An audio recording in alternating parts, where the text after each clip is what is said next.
Hi everyone, my name is Sophia Kianni and I am an 18-year-old youth climate activist. So I am the founder of my own nonprofit, Climate Cardinals, and we are an international youth-led nonprofit working to make the climate movement more accessible to people who don't speak English. I'm also the youngest representative on the inaugural United Nations Youth Advisory Group on Climate Change. And so I would really love to talk to you guys about my journey to becoming a youth climate activist, as well as I don't just want to be talking this whole time about myself. So I would love any questions that you guys have about how to become a youth climate activist, what my day-to-day routine looks like, really any questions you might have. Um, and so really to start, what was my catalyst for becoming a youth climate activist? I really think everyone has a pivotal moment that makes them realize, wow, like I can't just be sitting around and being complacent. I really need to be doing something about the fact that climate change is just getting worse year after year. So for that moment, for me, it was in sixth grade. So for context, right now, I'm a freshman in college, but in sixth grade, I took a trip to Iran, which is my parents' home country, and I was there for 2 months. And so while I was there, I realized that the pollution in Iran was so bad, I couldn't even see the stars at night. And I also learned about the Middle Eastern climate crisis, where in the Middle East, temperatures are rising more than twice the global average.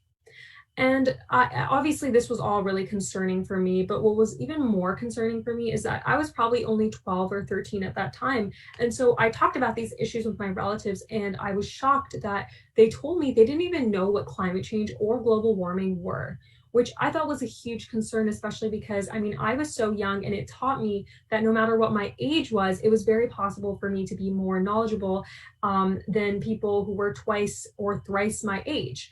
And I think that's definitely influenced my mindset on how important it is to have youth in decision-making spaces, especially as now I have a seat at the table with the UN Secretary General, the highest ranking member of the UN, directly being able to influence his climate change policies. And so that was like the first moment when I realized how important it was for youth to really have a voice and be able to engage with the older people around them. And so starting from there, because I realized that my relatives didn't know anything about climate change, I also knew that Iran was like the seventh highest uh, CO2 emitter in the world. And so I thought it was important for them to know about climate change and for their community to know about climate change. And so I set about trying to educate them by translating climate information into Farsi, which is the language that they speak, because I realized that there was really no climate information available in Farsi. It was like almost all the climate information I found online was only available in English. And that's a trend that I've continued to see today. And so for the past 6 years, I really have been translating climate information into Farsi for my relatives. But I also realized that there were thousands and thousands of people from all around the world who were engaging in climate strikes and huge organizations like Fridays for Future, Extinction Rebellion, and Zero Hour. And so I decided to get involved with those organizations a little over a year ago. Um, and so this is going to be really relevant. I know that you guys are asking questions about how to get involved with becoming an activist and what you can do to help. And so I kind of had that same question as well, because obviously I was doing everything on an individual basis. I was translating for my relatives, really making change within their community, but I wanted to have change happen on a larger scale. And so 3 organizations that I started getting involved in that I would recommend to other people to get involved in are Zero Hour, Extinction Rebellion, and Fridays for Future. So all three, these are 3 of the largest climate organizations and movements in the world. And so the way that I reached out to them was honestly over Instagram. I DM'd a lot of the local climate organizations in my area, like Fridays for Future DC, Extinction Rebellion DC, and I asked them how I could get involved and how I could participate. And from there, I really just like worked my way up, became an international spokesperson for Extinction Rebellion. I started organizing nationally for Zero Hour. And then for Extinction Rebellion, they made me an international spokesperson as well. And so with those organizations, the things I was working on was I was helping to draft press releases. I was helping to organize direct actions. A lot of you might be familiar with the youth climate movement, of course, because of Greta. And so what she was really instrumental in making happen was organizing the global climate strikes that we saw in September of last year, September 20th, where we had over 7.5 million people, mostly young people, join us and to strike for their futures. And that was very instrumental in raising a lot of awareness. And so how did I become a member of the UN Youth Advisory Group on climate change, and what does my work and involvement in the advisory group look like? That's a great question.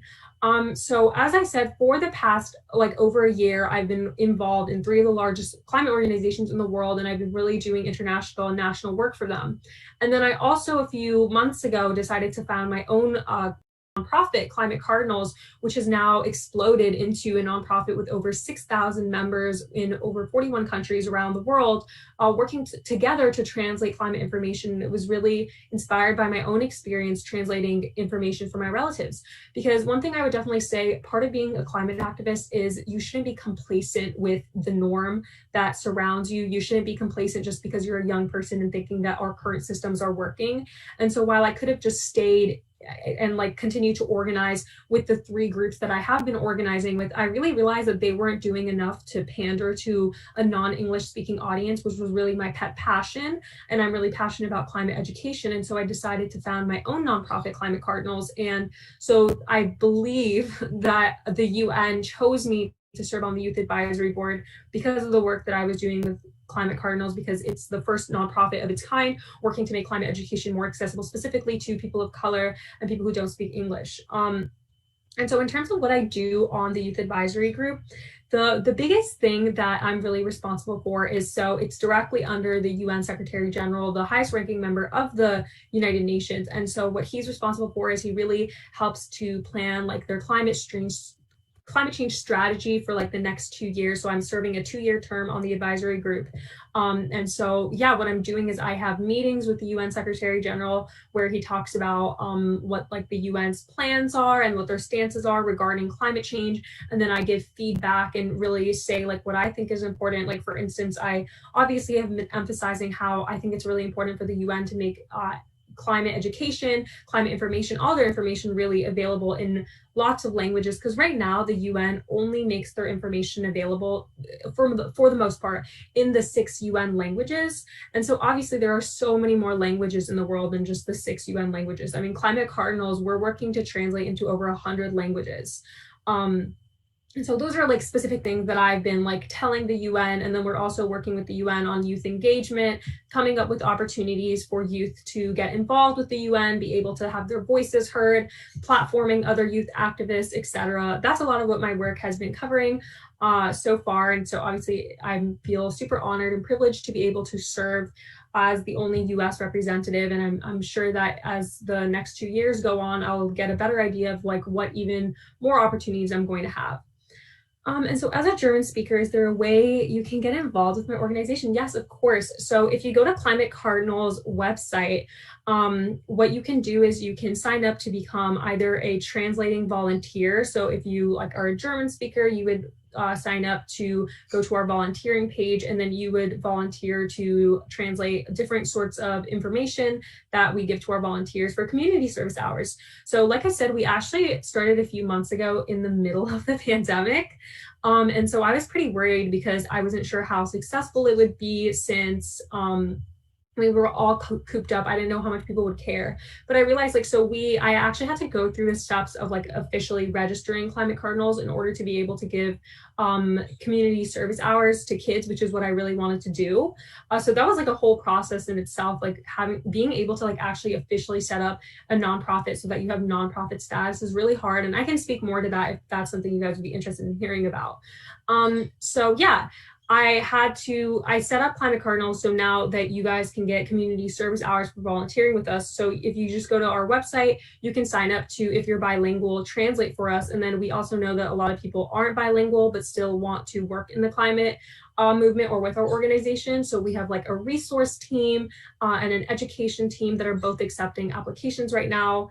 So you would join an awesome community of over 6,000 people from around the world. And we also just recently opened up an opportunity for people to start Climate Cardinals chapters in their schools or their communities if you want to translate information that's more specific to an area or for your specific area, and you can earn community service hours under the supervision of an adult.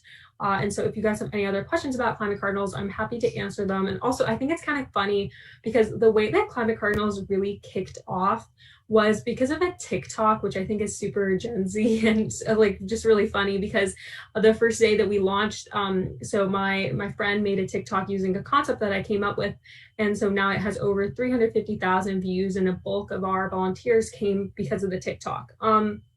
And so what is my recommendation for forming a board of directors for someone who owns a nonprofit? Yeah, so there are actually two ways to go about forming a nonprofit. So the first way I would say is like most typical is that people seek out like finding a lawyer and then going through the incorporation process to either get like 501c3 or 501c4 status. And so that can be really expensive. That can cost several $1,000s. It also takes like up to a year to actually like go through and have all like the tax stuff approved.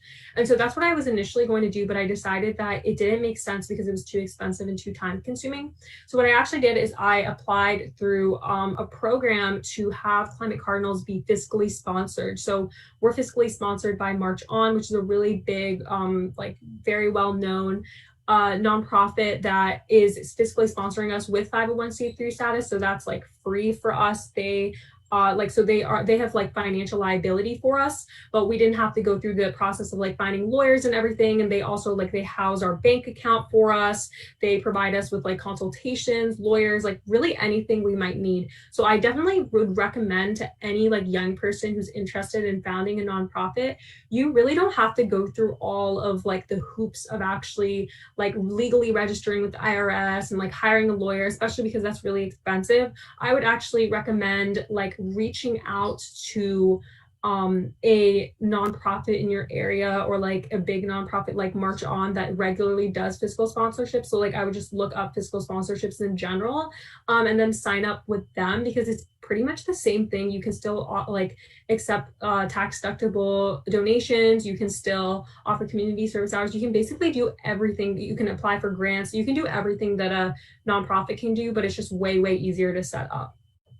Except like they do take like a small fee, obviously, of like the donations that you're accepting for all the services that they provide, but like usually it's pretty negligible, especially if like you're just like a small youth-led nonprofit. Unless you have like $1 million in revenue, I would say fiscally sponsoring is probably the best way to go. And so how do you think youth-led clubs at high school and college could help in climate change? So I think that in general, people really undervalue how much youth are able to have an impact. Like, I don't think people would have thought that Greta would have been able to really start such a powerful and large movement by herself like a couple years ago, but she has been.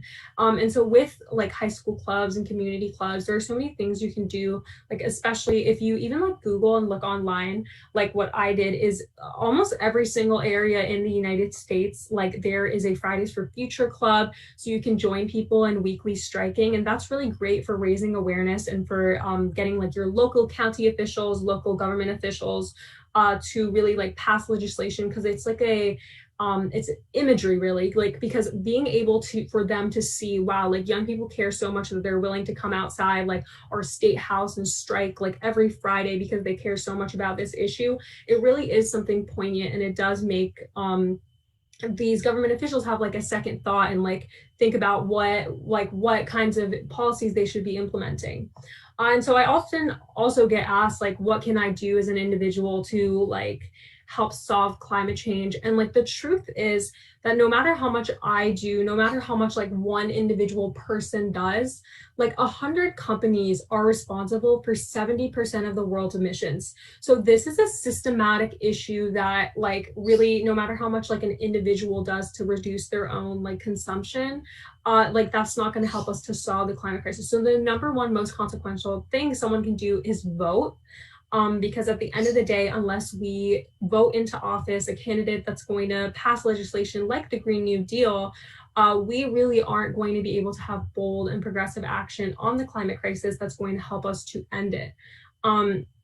And so I also like, obviously like the average age of one of my volunteers in Climate Cardinals is 16. So a lot of them can't vote yet. And so, I mean, I turned 18 not too long ago. So like the upcoming general election is going to be my first time like voting in a general election.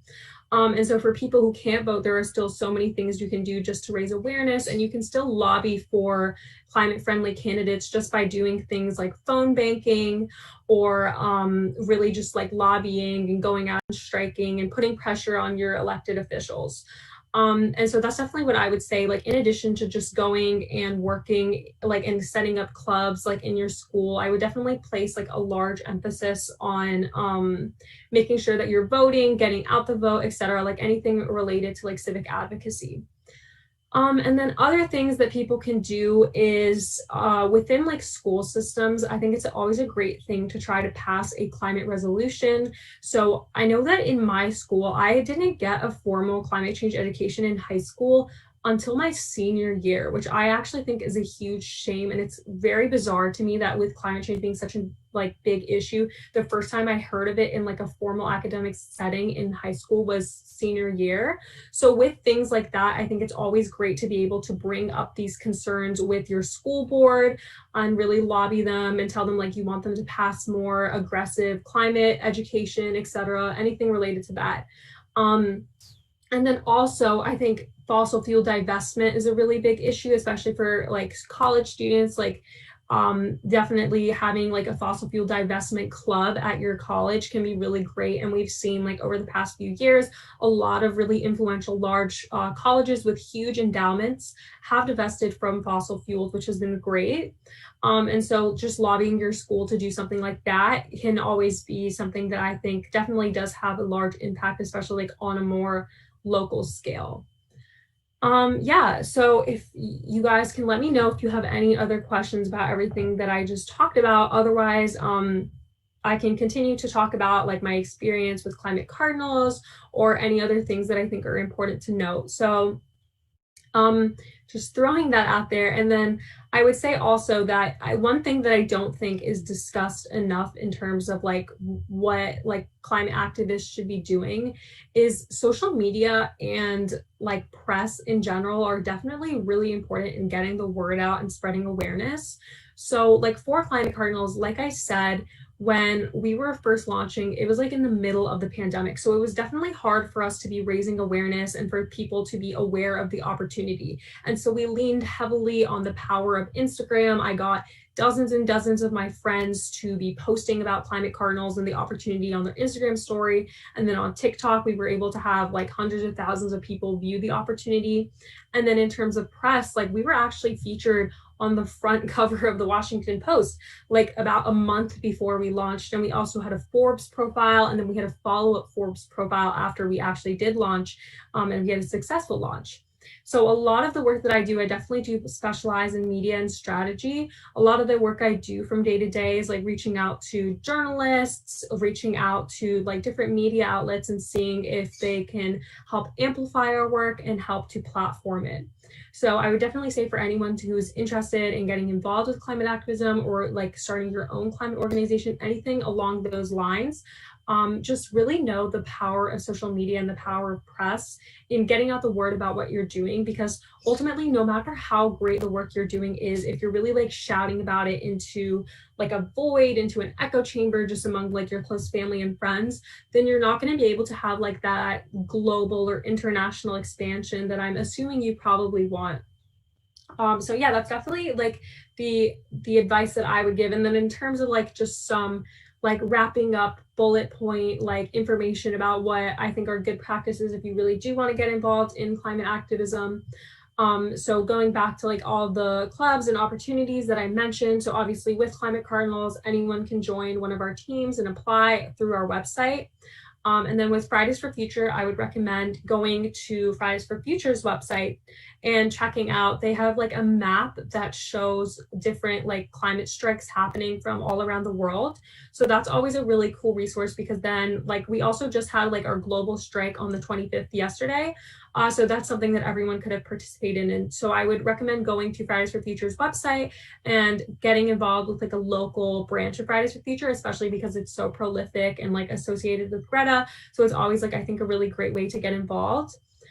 And then being mindful of the pandemic, Fridays for Future has a digital strike currently going on. So if you go to FFF Digital on Instagram, you can DM them virtual strike pics, and all you have to do is just post a picture of yourself holding a sign on Instagram, and it's a really easy way and great way to get involved. And they also are always accepting virtual coordinator positions. And I honestly think being a climate activist is so cool, because on a daily basis, I literally engage with people from all over the world in different countries, in Africa, South America, in a way that I really was never able to do before I became like a full-time climate activist. So I definitely would recommend for anyone who wants to get to know and meet new people from all over the world who are so passionate about climate advocacy, getting involved with these organizations is such an amazing opportunity. And lastly, I would just say, like, if you really admire someone over social media, like especially an activist, don't be afraid to reach out to them. I know, especially in the beginning, I honestly think I sent out like dozens of DMs a day to different climate activists because I really wanted to be involved in their organizations and I didn't know how. And so even to me, I try to respond to as many of my DMs as I can from young people who really want to get involved with climate activism. So don't be afraid to reach out and ask for help, because you really never know what could happen. So I really hope that this hopefully inspired you guys to get involved.